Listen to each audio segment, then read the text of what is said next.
함께 기도드리겠습니다. 박사들이 왕의 말을 듣고 갈새 동방에서 보던 그 별이 문득 앞서 인도하여 가다가 악이 있는 곳 위에 머물러 서는지라 그들이 별을 보고 매우 크게 기뻐하더라.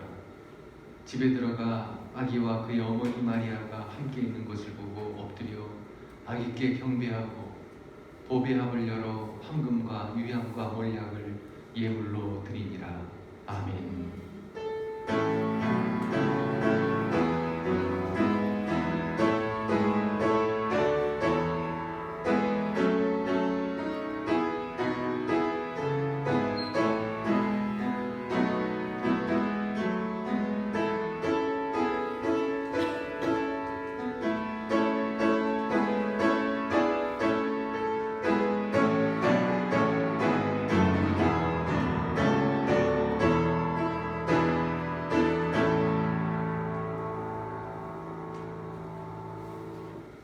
독생자 예수님을 이 땅에 보내주신 하나님 아버지, 온 누리의 구원의 영광이 찬란하게 빛나는 성탄절에 저희가 기쁜 찬송을 부르며 성전으로 올라왔습니다.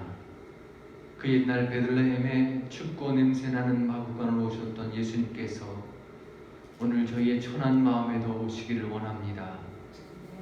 동방 박사들이 황금과 유향과 몰약을 드리며 아기 예수님께 경배한 것과 같이 저희도 정성껏 준비한 몸과 마음과 예물을 드려 예배하오니 영과 진리로 드리는 우리의 예배를 받아 주시옵소서.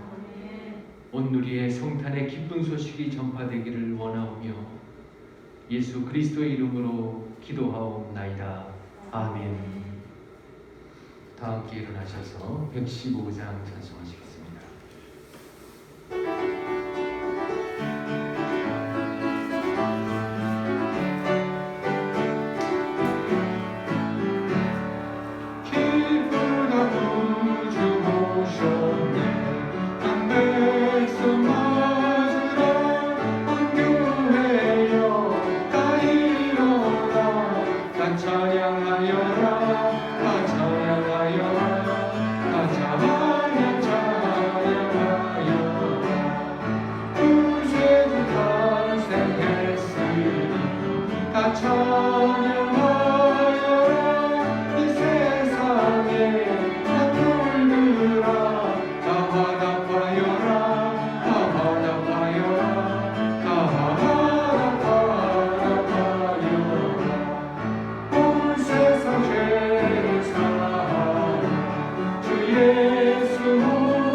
사도신경으로 신앙을 고백하도록 하겠습니다.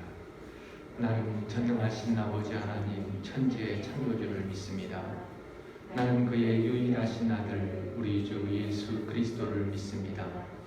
그는 성령으로 잉태되어 동정녀 마리아에게서 나시고 본디오 빌라도에게 고난을 받아 십자가에 못 박혀 죽으시고 장사된 지 사흘 만에 죽은 자 가운데서 다시 살아나셨으며 하늘에 오르시어 전능하신 아버지 하나님 우편에 앉아 계시다가 거기로부터 살아있는 자와 죽은 자를 심판하러 오십니다.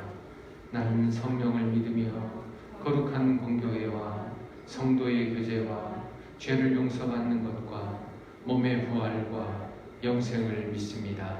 아멘.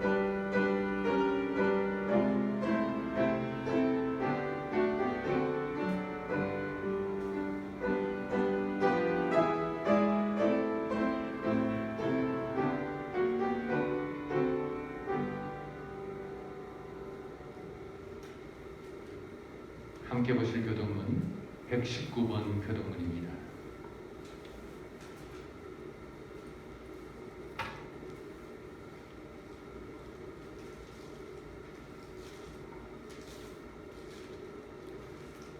교동문 119번.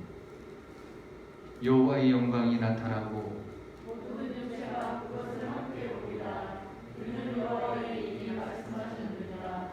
베들레헴 에브라다야, 너는 유다 족속 중에 작을지라도 이스라엘을 다스릴 자가 내게서 내게로 나올 것이라. 그의 근거는 창고에 영원히 있느니라. 이는 한 아기가 우리에게 낳고 한 아들을 우리에게 주신 바 되었는데 그의 어깨에는 정사를 메었고 그의 이름은 유효자라, 도사자, 전능하신 하나님이라. 영존하시는 아버지라, 평강의 왕이라 할 것이니라. 그 정사와 평강의 거함이 무궁하며 또 다윗의 왕자와 그의 나라에 군림하여 그 나라를 굳게 세우고 지금 이후로 영원히 정의와 공의로 그것을 보존하실 것이라. 천사가 이르되 무서워하지 말라. 보라, 내가 온 백성에게 미칠 큰 기쁨의 좋은 소식을 너희에게 전하노라. 오늘 다윗의 국내에 너희를 위하여 구주가 나셨으니 곧 그리스도 주시니라. 아멘. 125장 찬송하시겠습니다.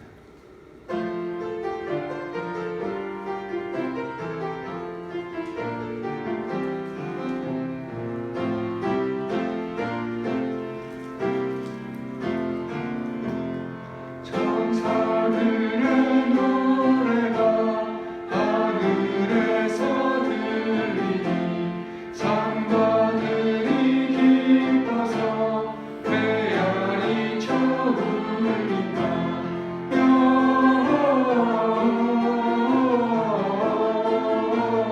영광을 높이 계신 주께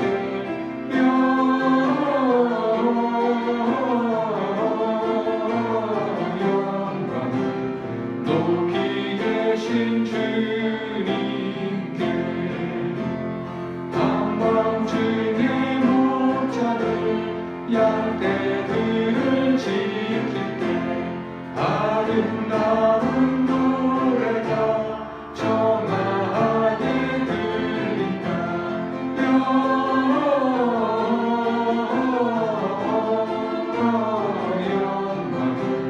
높이 계신 주께 영광을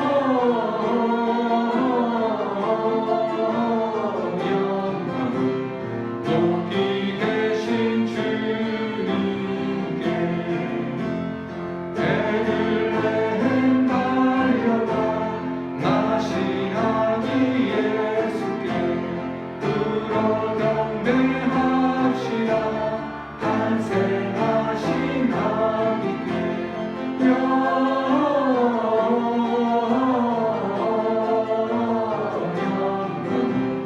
높이 계신 주께 영광을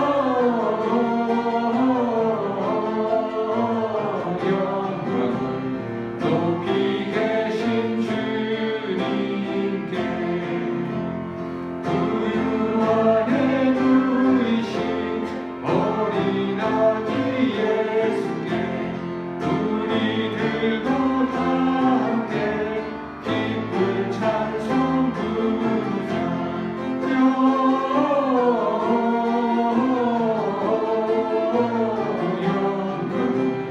높이 계신 주께 영광을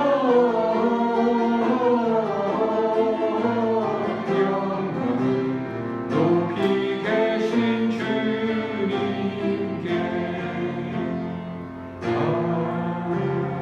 아멘.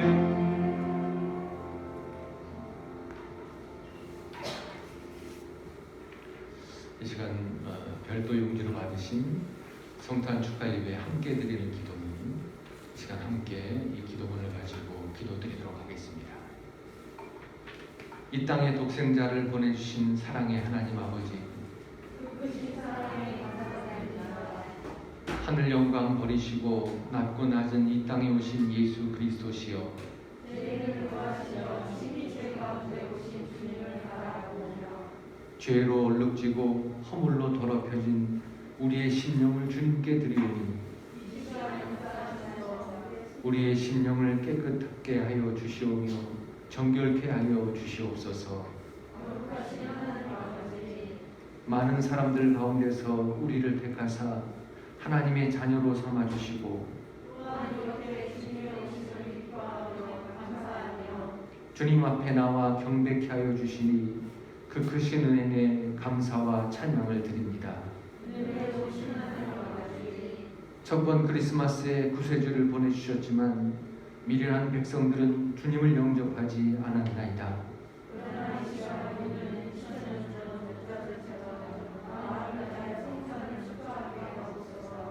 특별히 이 시간 코로나로 인하여 몸과 마음과 물질로 아픔 중에 있는 이들의 슬픔과 눈물을 보시고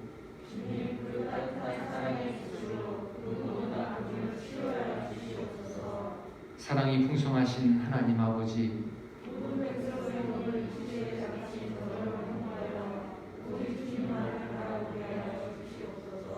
선한 목자이신 주님, 주께서 우리와 함께 하시기에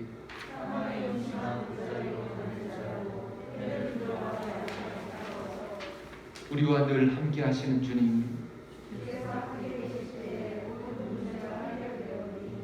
주여 불안과 근심의 포로에서 우리를 자유롭게 하소서.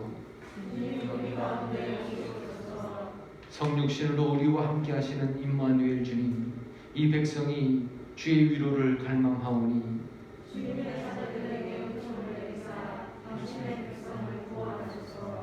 동방 박사들이 아기 예수께 경배하러 먼 길을 갔듯이 우리도 주님의 성탄을 축하하러 이곳 이 성전에 모였사오니 수많은 천군 천사들이 지극히 높은 곳에서는 하나님께 영광이요 땅에서는 하나님이 기뻐하시는 사람들 중에 평화로다를 노래했듯이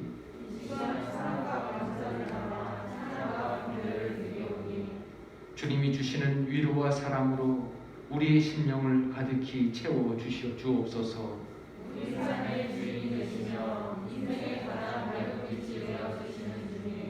성탄의 기쁨과 영광이 가득한 날에 우리 모두 진심으로 예수님의 오심을 기뻐합니다.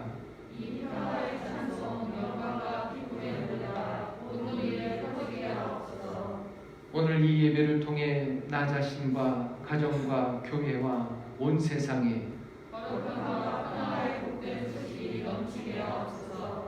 2000년 전 어두운 역사 속에 오신 주님, 다시 오리라 약속하신 언약을 마음에 새겨 마라나타 주 예수여 오시옵소서. 다시 오실 예수님의 이름으로 기도드립니다. 아멘.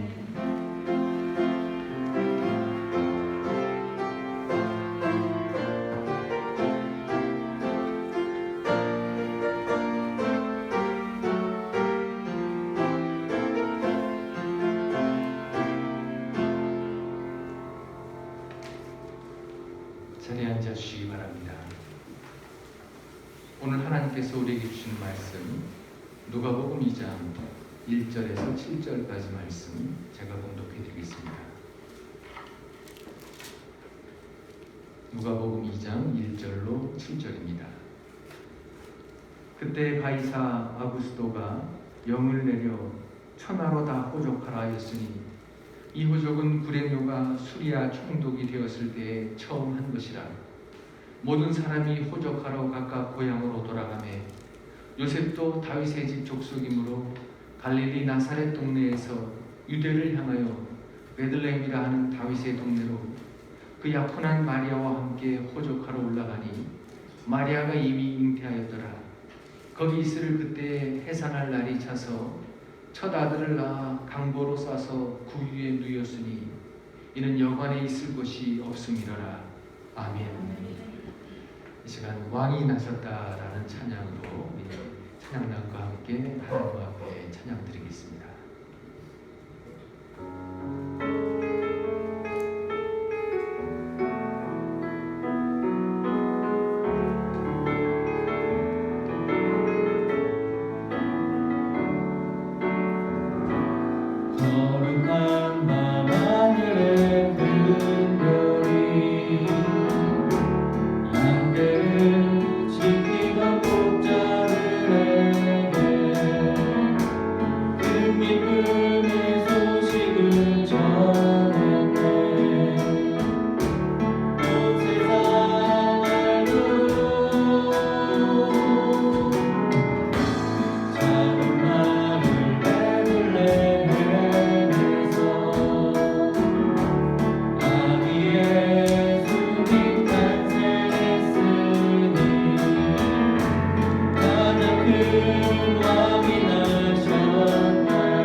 감은 감인데 먹을 수 없는 감이 뭘까요?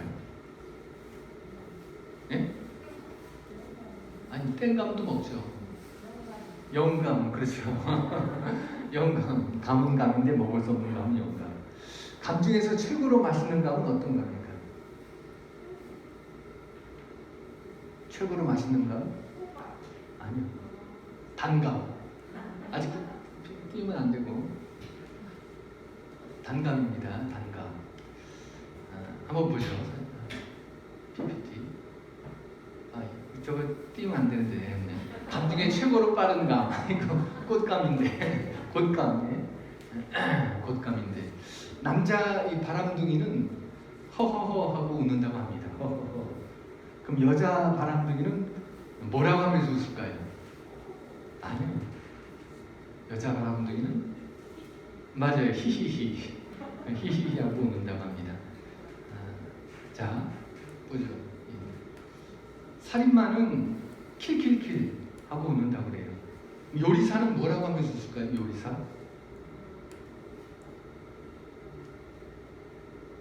쉽게 생각하세요. 요리사는 쿡쿡쿡 하면서 웃는다고 그래요.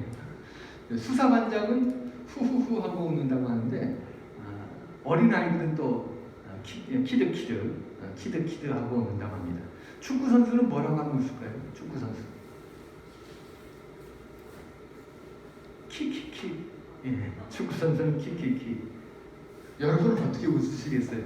이 시간에 우리 코로나가 어두운 세상이지만 오늘은 성탄절이기 때문에 주님이 오신 날이기 때문에 이 시간 얼굴을 환히 펴고 웃으시면서 성탄을 축하하는 예배를 드리고자 합니다. 오늘 제가 봉독해드린 말씀은 성탄의 말씀입니다. 예수 그리스도의 탄생은 인류 역사에서 가장 최대의 사건이었습니다. 그래서 인류 역사는 예수님의 탄생을 기점으로 구분을 하죠. BC, AD 여기서부터 시작되죠. BC라고 하는 말은 자 화면을 보시면 Before Christ, 예수님이 오시기 전, 그리스도 이전, 주전 이렇게 얘기합니다. 그래서 주님이 오시기 전에서 주전이라고 말하고, AD는 원래 라틴어입니다. 아노 도미니, 이걸 줄인 말인데 본래의 뜻은 The Year of the Lord, 그러니까 우리 주님의 해, 이런 뜻을 갖고 있습니다. 그래서 이것을 주후, 주님이 오신 이후 인류 역사를 이렇게 구분하고 있어요. AD와 BC로 구분하고 있습니다. 그런데 지난번에 말씀드렸지만 성탄의 예언은 신약 성경에서 처음 시작된 것이 아니었습니다. 구약 성경에 성탄을 예언하는 말씀이 적어도 356번이나 나오고 있다고 합니다. 말하자면 성탄은 구약 성경에서 예언되었고 신약 성경에서 성취된 사건이 바로 이 성탄의 사건입니다. 구약 성경의 미가 선지자 메시아의 탄생이 유대 베들레헴에서 이루어질 것을 예언했습니다. 미가라고 하는 사람은 예수님보다 700년 앞서 살았던 사람이에요. 700년 후의 일을 지금 예언하고 있는 것입니다. 베들레헴 땅에, 유대의 베들레헴 땅에 그리스도가 탄생하실 것을 예언합니다. 미가서 5장 2절. 미가 선지자가 예언한 말씀입니다. 또 창세기 35장 19절에 의하면 이 베들레헴의 원래 이름이 에브라다였습니다. 여기 보시면은 에브랏 곧 베들레헴 길에 장사되었고, 에브랏이라고 하는 것이 베들레헴의 옛날 이름이었어요. 그리고 이 예언의 말씀대로 예수 그리스도는 유대 베들레헴에서 탄생하셨습니다. 오늘 읽은 본문은 예수 그리스도가 어떻게 해서 유대 베들레헴에서 태어나시게 되었는지 그 역사적인 배경을 설명하고 있습니다. 우리가 지난 시간까지 보셨지만 마리아가 살았던 동네가 어디입니까? 나사렛이었어요.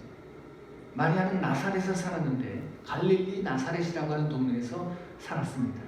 그런데 갈릴리 나사렛에서 메시아 그리스도를 예수를 잉태했는데, 그런데 만약에 거기서 아기를 낳았다면, 거기서 아기 예수를 낳았다면 성경 말씀이 이루어지지 않는 것이 됩니다. 베들레헴에서 나셔야 하는데 만약에 나사렛에서 나왔다면 어떻게 되겠습니까? 그렇게 된다면 예수님이 메시아라고 하는 것이 불분명해집니다. 그러나 예수님은 분명히 유대 베들레헴에서 탄생하셨습니다. 이것은 구약의 예언을 성취하는 아주 필연적으로 이루어져야 할 사건이었습니다. 바로 그 예수님이 베들레헴에 태어나게 되기까지의 여러 가지 역사적인 배경이 있습니다. 첫 번째는 인구조사였어요. 오늘 본문에 나오고 있죠. 로마의 황제 가이사 아구스토가 내린 영에 따라서 로마 지배하에 있는 모든 사람은 호적을 해야만 했습니다. 바로 이 명에 따라서 요셉과 마리아도 갈릴리 나사렛을 떠나서 유대 베들레헴으로 왔던 것입니다. 유대 베들레헴에서 탄생하신 이 역사적인 배경과 관련해서 오늘 본문을 통해서 우리가 찾아볼 수가 있는데요. 먼저 1절을 보시죠. 1절 스크린을 보시면은 여기 그때라고 하는 것은 누가복음 1장에 기록된 그때를 얘기합니다. 누가복음 1장 5절에 보면은 유대왕 헤롯 때 이렇게 기록되어 있어요. 이 당시 이스라엘은 로마의 지배를 받고 있었습니다. 로마는 헤롯을 유대의 왕으로 세웠습니다. 헤롯은 유대인이 아니었다고 했죠. 헤롯은 이방인입니다. 이두메 사람, 에돔 사람입니다. 그가 왕이 되었어요. 근데 그가 동방박사를 통해서 그리스도가 유대인의 왕으로 나셨다는 말을 들었습니다. 헤롯은 자기의 왕위가 위태로울까봐 베들레헴 근처에 살고 있는 2살 아래 남자 아기들을 다 죽입니다. 바로 이 헤롯이 유대의 왕으로 있을 때 천사 가브리엘은 제사장 사가랴에게 아들이 태어날 것을 알려주시죠. 그리고 6달 되는 날에 천사 가브리엘은 갈릴리 나사렛에 사는 처녀 마리아에게 가서 하나님의 아들을 잉태하게 될 것을 알려줍니다. 그리고 천사의 말대로 사가랴의 엘리사벳이 아들을 잉태하고 또 기한이 차서 그 아들을 낳았는데 그가 바로 세례 요한이었죠. 예수님의 앞길을 예비하는 자, 태어날 길을 예비했어요. 6개월 먼저 태어나서 주님의 길을 예비했습니다. 바로 그때입니다. 1절을 다시 보시면 그때 가이사라고 하는 것은 로마 황제를 가리키는 칭호입니다. 우리나라에서는 최고 통치자를 대통령이라고 부르는데 로마의 최고 통치권자를 가리켜서 그 당시에는 가이사라고 불렀습니다. 황제란 뜻이죠. 또 그 다음에 쓰여진 아구스토, 이것도 형용사입니다. 그러니까 매우 존귀한 이런 뜻이에요. 그러니까 이것도 그 당시에는 신들에게만 붙였던 호칭이었다고 합니다. 매우 존귀한 신이시여, 이렇게 신들을 향해서 사용되었던 단어인데 주전 27년 로마의 원로원이 그 당시 황제의 공로를 높이 받드는 의미에서 그에게 이 아구스토라고 하는 칭호를 주었다고 합니다. 그래서 이 가이사 아구스토라고 하는 것은 매우 존귀한 황제, 번역하면 이런 뜻입니다. 우리말로 번역하면 이 당시 황제의 이름은 가이우스 옥타비우스입니다. 주전 31년부터 주 14년까지 45년 동안 로마의 황제로 로마를 통치했던 자였습니다. 그런 탁월한 능력으로 천하를 점령하고 강대한 로마 제국을 건설했습니다. 뿐만 아니라 역사학자들이 인정하는 아주 현명한 정책을 펼쳤습니다. 그래서 팍스 로마나 로마의 평화라는 말이 있어요. 이때 생긴 말입니다. 팍스 로마나 로마의 평화를 이뤘던 그런 인물이었습니다. 그래서 그에게 그 원로원에서는 신들에게 붙여줬던 아구스토라고 하는 형용사를 붙여줬던 것입니다. 실제로 또 그 이후에 그를 신으로 숭배하는 사람들도 있었다고 합니다. 이 가이사 아구스토는 천하를 점령한 후에 황제로서 명령을 내립니다. 이전에 천하로 다 호족하, 이 명령입니다. 그러니까 이것은 인구조사예요. 요즘 말로 말하자면 인구조사입니다. 호족에는 그 사람의 이름, 직업, 재산, 가족사항 이런 것이 기록되게 되어 있습니다. 이 인구조사를 14년에 한 번씩 했다고 합니다. 인구조사를 한 이유는 두 가지죠. 하나는 징병, 군사로 모집할 숫자를 파악하기 위해서, 또 하나는 세금. 이 두 가지를 위해서 인구조사를 한 것입니다. 근데 로마 군대는 로마인들만 갔어요. 그래서 유대인들은 징집 대상이 아닙니다. 자기들이 식민지 국가 사람들을 군인으로 뽑았다가는 반란을 일으킬 수 있기 때문에 로마인들로만 군대를 구성했습니다. 그러니까 유대인들에게 인구조사를 하는 것은 세금 징수를 위한 것입니다. 순수한 세금 징수를 위한 것이었습니다. 유대인들이 로마에게 세금 바치는 일을 좋아할 리가 없죠. 게다가 인구조사를 위해서는 각기 고향으로 돌아가야 했습니다. 하던 일을 중단해야 하고 또 집안도 비워야 하죠. 그동안 아주 불편한 일입니다. 유대 역사가 요세푸스에 의하면 주 6년 팔레스타인에 대대적인 인구조사가 있었는데 이 인구조사에 반대하는 폭동이 일어났다고 합니다. 갈릴리에서 이 폭동이 일어났다고 해요. 이 폭동이 진압됩니다. 성경에도 나와요. 사도행전 5장 37절. 이 인구조사에 반대하는 폭동이에요. 그리고 그 당시 이스라엘은 수리아라고 하는 지역의 관할에 속해 있었습니다. 2절 말씀을 보시죠. 오늘 누가복음 2장 2절. 예수님이 탄생하셨을 때 수리아의 총독은 구레뇨였습니다. 총독의 임기는 3년이었다고 해요. 근데 구레뇨는 너무 잘해서 2년 연임을 하게 됩니다. 6년 동안 총독으로 있게 됩니다. 주전 8년에 가이사 아구스토가 인구조사 명령을 내렸는데 이 첫 번째 실시했던 그 인구조사였기 때문에 많은 어려움이 있었다고 합니다.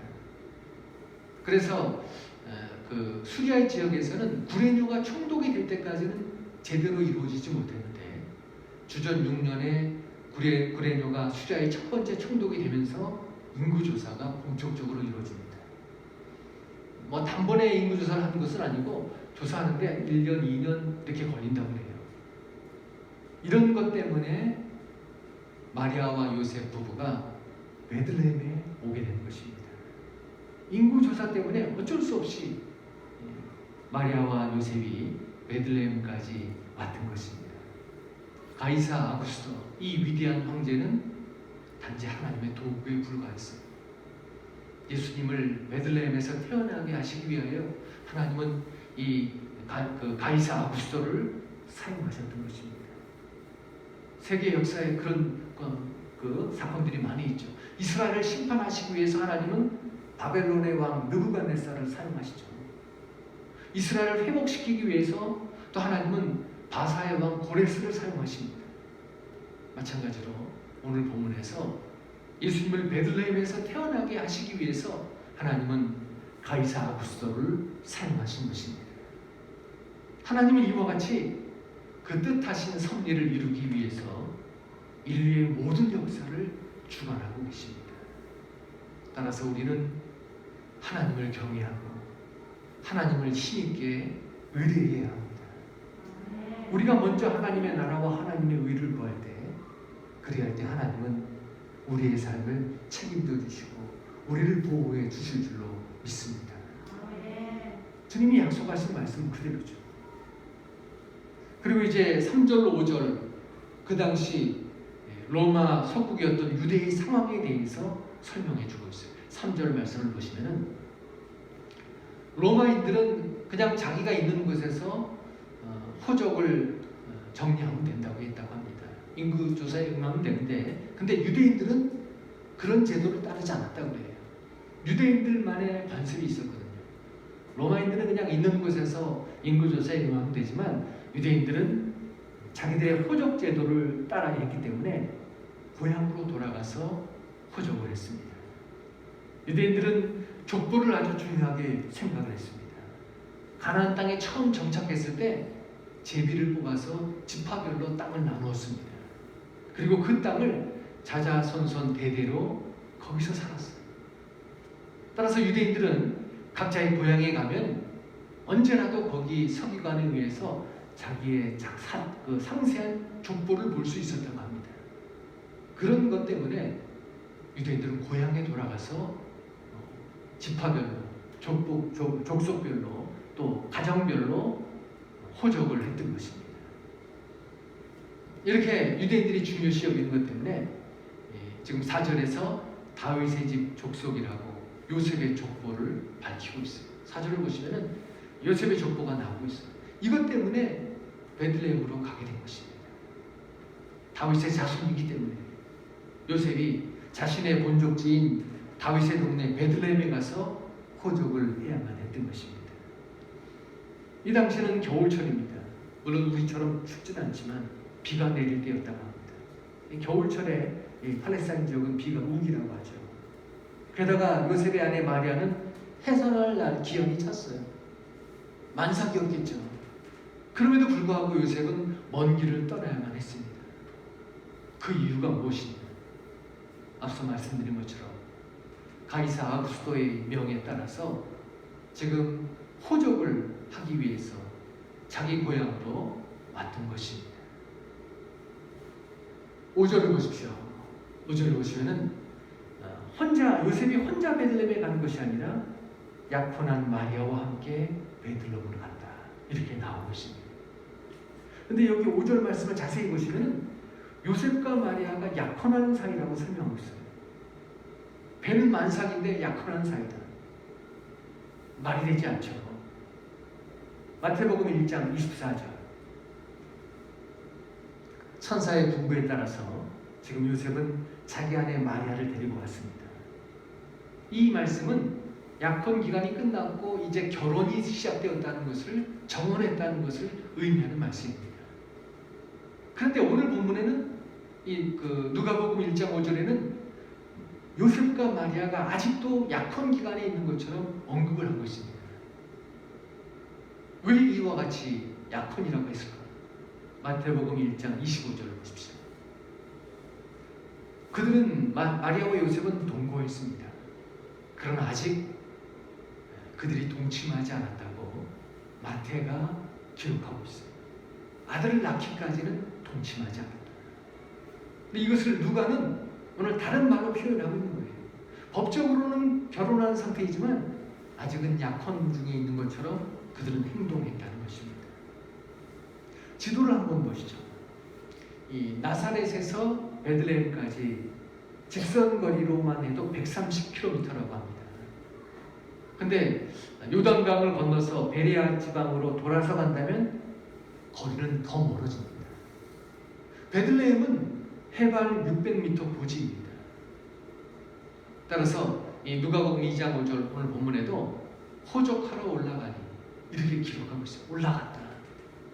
근데 마리아는 만삭이에요. 만삭의 몸으로 이 먼 여행을 한다는 것은 무리입니다. 그럼에도 불구하고 요셉은 마리아를 데리고 가고 있습니다. 다 하나님이 주관하신 일이라는 거죠. 사실은 인간적인 생각으로는 요셉이 혼자 가서 호적 정리를 하고 올 수도 있는데, 그런데 어찌된 일인지 그것은 밝혀놓지는 않고 있어요. 아마 마리아의 마음을 움직였던 것 같습니다. 마리아로 하여금 요셉과 함께 베들레헴까지 동행하게 했던 것입니다. 따라서 만일 가이사 아구스도가 명을 내리지 않았더라면, 인구조사의 명을 내리지 않았더라면, 수리아의 총독 구레뇨가 기한을 정해주지 않았더라면, 언제까지 와서 그 호적 정리라 기한을 정해주지 않았더라면, 또 헤롯 왕이 그냥 유대인들도 각자 자기가 있는 곳에서 호적을 정리하라는 말을 했더라면 예수님은 베들레헴이 아니라 나사렛에서 태어나셨을 것입니다. 그런데 하나님이 역사하셔서, 하나님이 모든 것을 주관하셔서 나사렛의 마리아를 베들레헴까지 올라가게 하심으로 예수님을 베들레헴에서 태어나게 하신 것이었습니다. 누가복음 12장 6절. 참새 5마리가 두 아사리온에 팔리는 것이 아니냐. 그러나 하나님 앞에는 그 하나도 잊어버리시는 바 되지 아니하는도다. 누가복음 12장 7절입니다. 너희에게는 심지어 머리털까지도 다 세신 바 되었나니 두려워하지 말라. 너희는 많은 참새보다 더 귀하니라. 그렇습니다. 이 세상에 우유는 없습니다. 모든 것이 다 하나님의 섭리에 의해서 움직입니다. 여러분, 따라서 힘든 일을 당한다 할지라도, 처해 있는 여건이 어렵다 할지라도 너무 두려워할 필요가 없습니다. 왜냐하면 하나님은 우리의 세세한 것까지 관심을 기울이시는 하나님이시기 때문에 그렇습니다. 우리의 머리털까지 세신 바 되시는 하나님이시기에 그렇습니다. 우리의 모든 것을 낱낱이 다 알고 계시는 하나님이시라는 것입니다. 따라서 무슨 일을 당해도 우리 일의 배후에서 역사하시는 하나님의 선하신 섭리의 손길을 바라보셔야 합니다. 성경에서 약속하신 대로 하나님의 선하심과 인자하심이 정녕 우리와 함께 하실 것입니다. 자, 이제 6절로 7절에는 개인적인 상황에 대해서 말씀합니다. 6절을 보시죠. 요셉과 마리아가 드디어 베들레헴에 도착했습니다. 만삭의 몸이었기 때문에 아마 빠른 걸음으로 오지는 않았을 거예요. 몸에 무리가 가지 않도록 가급적 천천히 움직였을 것입니다. 따라서 아마도 나사렛을 출발한 지 닷새 정도는 되었을 것이다. 130km 정도의 거리니까 닷새 정도는 되었을 것이다. 그렇게 추측을 합니다. 우리는 그들이 아들을 낳을 때까지 베들레헴에 얼마나 동안 머물러 있었는지를 또 알지 못하고 있어요. 호적할 사람이 많아서 자기 순번을 오랫동안 기다릴 수도 있었습니다. 호적이 끝났지만 막 해산할 것 같아서 아마 움직이지 못하고 마리아가 그대로 그곳에 머물렀을지도 모릅니다. 해산할 날이 찼다는 것, 예수께서 성령으로 마리아의 몸에 잉태되셨지만 이 말씀의 의미는 그 다음부터는 잉태는 성령의 힘으로 되었지만 그 다음부터는 보통의 아기들처럼 똑같았다는 것입니다. 마리아의 태중에서 10개월을 자라셨다는 거예요. 보통의 아기처럼 해산할 날이 언제라는 것을 짐작할 수 있었다는 거죠. 그리고 예수님은 난 지 8일 만에 할례를 받으십니다. 태어나서도 보통 아이들과 똑같았어요. 키가 자라며 지혜도 자라셨고 예수님은 우리와 똑같이 육신을 입고 이 땅에 탄생하셨다는 것입니다. 왜냐하면 우리 죄를 대속하시기 위해서.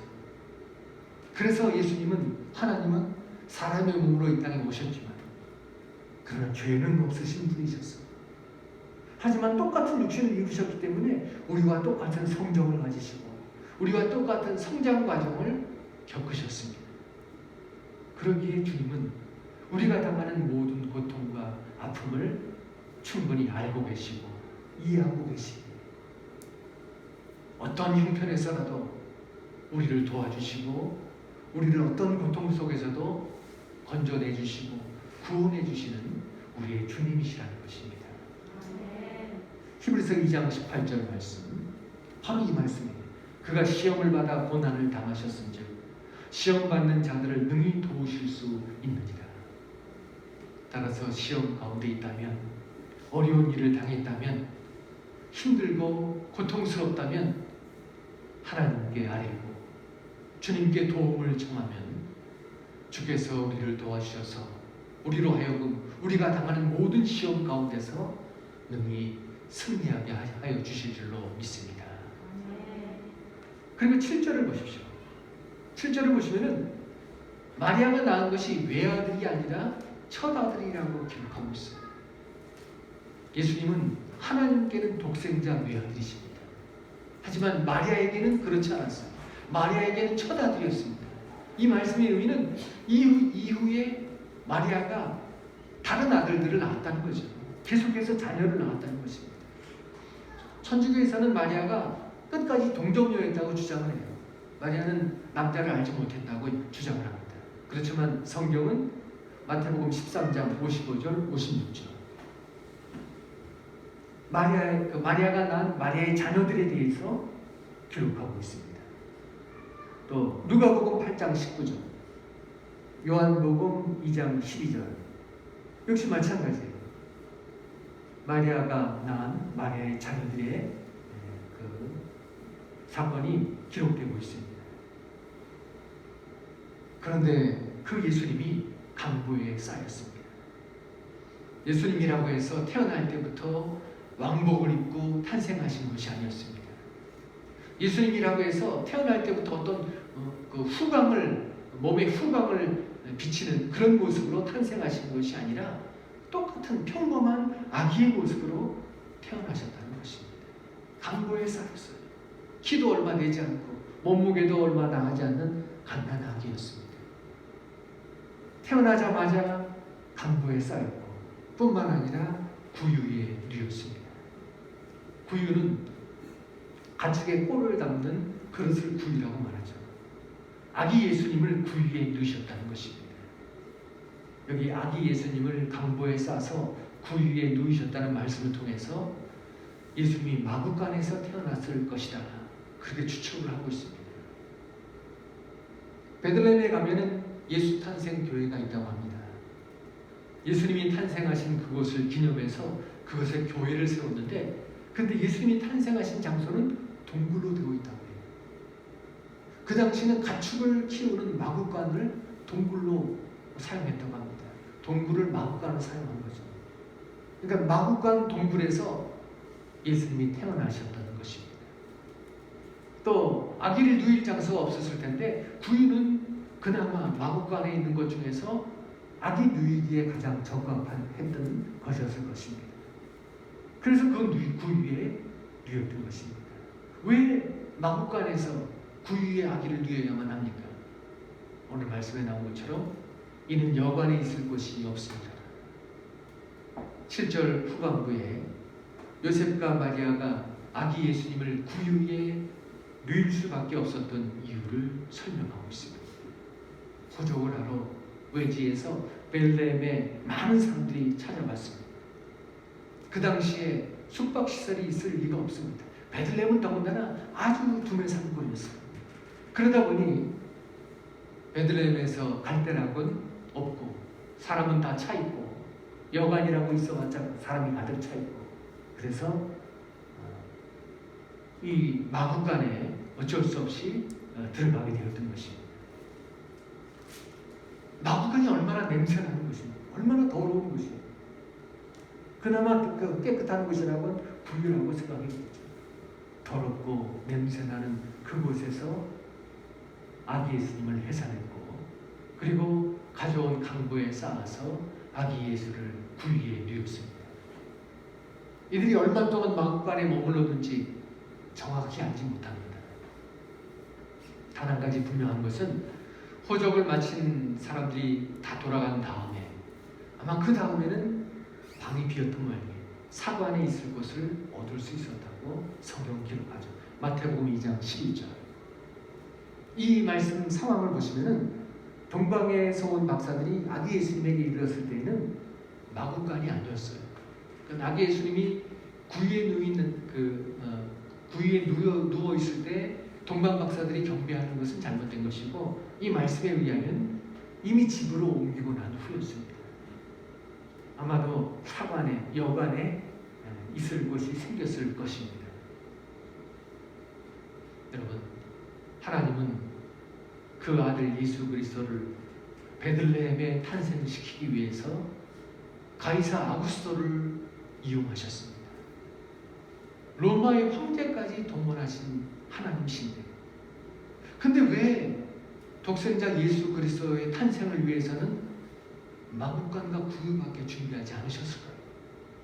얼마든지 더 좋은 것을 준비하실 수 있었을 텐데 왜 그러지 않으셨을까요? 고린도후서 8장 9절입니다. 세 번역입니다.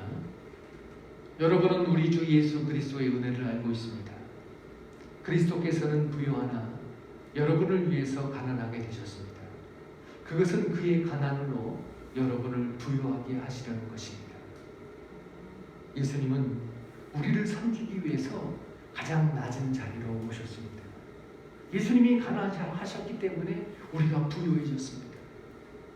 예수님이 우리를 위한 생명의 양식으로 구유에 누우셨기 때문에 우리가 예수님으로 인해서 더 풍성한 삶을 누리게 된 것입니다. 아울러 예수님은 마구간보다도 더 더럽고 더 추악한 냄새가 나는 우리의 모든 죄를 담당하셨습니다. 예수님이 우리의 죄를 담당하셨기 때문에 우리의 모든 죄가 사함을 받았고 우리의 모든 허물이 정하여졌습니다. 놀라우신 하나님의 은혜가 아닐 수 없습니다. 성탄을 맞이해서 예수님의 낮아지심을 본받을 수 있는 우리 모두가 되시길 바랍니다. 그래서 우리 모두 심령이 가난한 자가 되어서 우리의 삶 속에서 천국을 소유하며 살아가는 축복이 우리 모두에게 넘치게 되시기를 예수님의 이름으로 축원합니다. 기도드리겠습니다. 사랑이 많으신 하나님 아버지, 이 땅의 죄인들을 구원하시기 위하여 독생자 예수 그리스도를 사람의 몸으로 오게 하시고 우리를 위하여 모든 죄짐을 짊어지고 십자가의 죽으심으로 우리를 구원하여 주심에 감사와 찬양을 드립니다.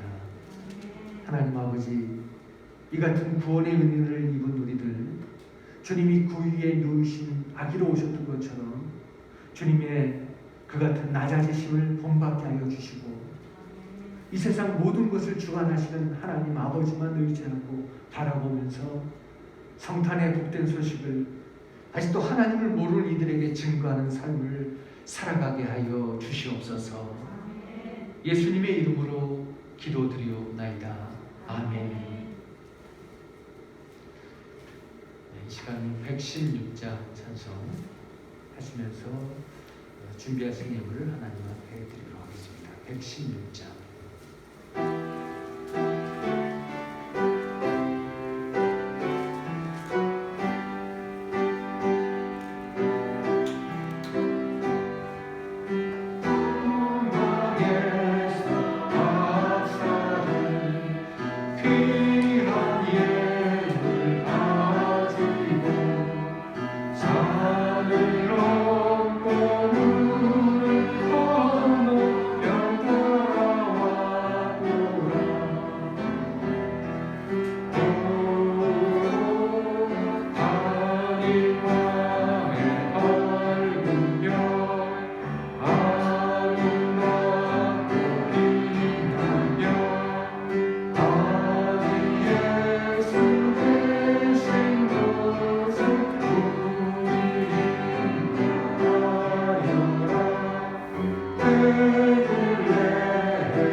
거룩하신 하나님 아버지, 아기 예수 오신 성탄절을 맞이해서 하나님 앞에 나와 예배드리며 동방박사들처럼 우리가 정성스럽게 준비한 예물을 드리오니 하나님 기대니 모든 예물을 받아 주시옵소서.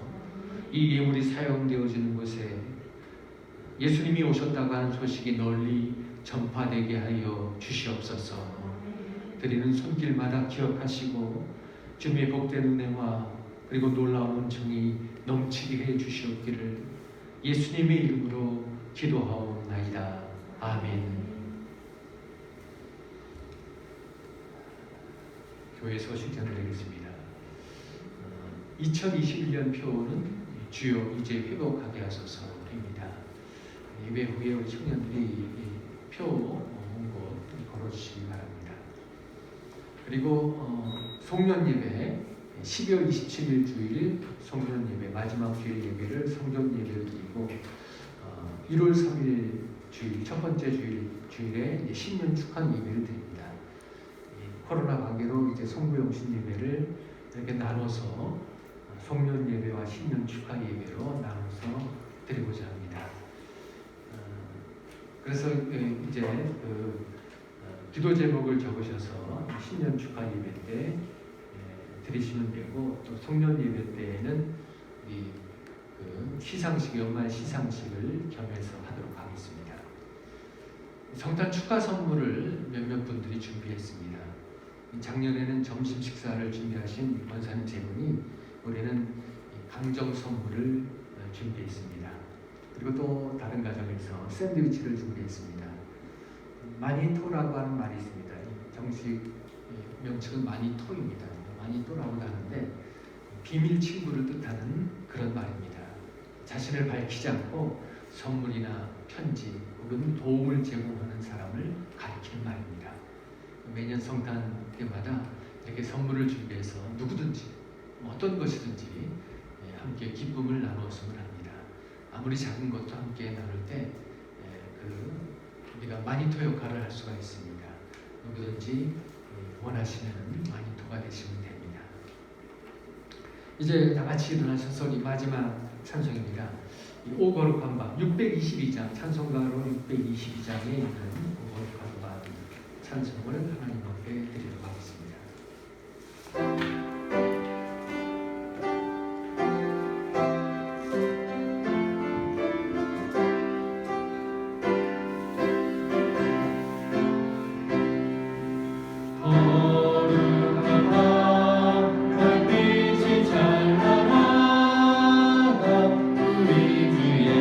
예수님 하시니라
되신 우리 주 예수 그리스도의 은혜와 독생자를 주시기까지 우리를 사랑하신 하나님 아버지의 사랑하심과 우리를 늘 은혜와 감동으로 인도하시는 성령 하나님의 인도하심과 교통하심이 성탄의 역사를 통하여 받은 하나님의 사랑과 은혜를 아직도 하나님을 모르고 있는 사람들에게 전하기 원합니다.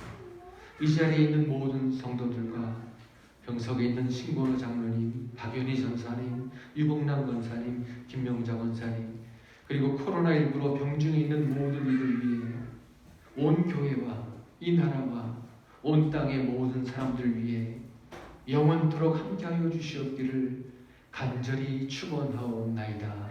아멘.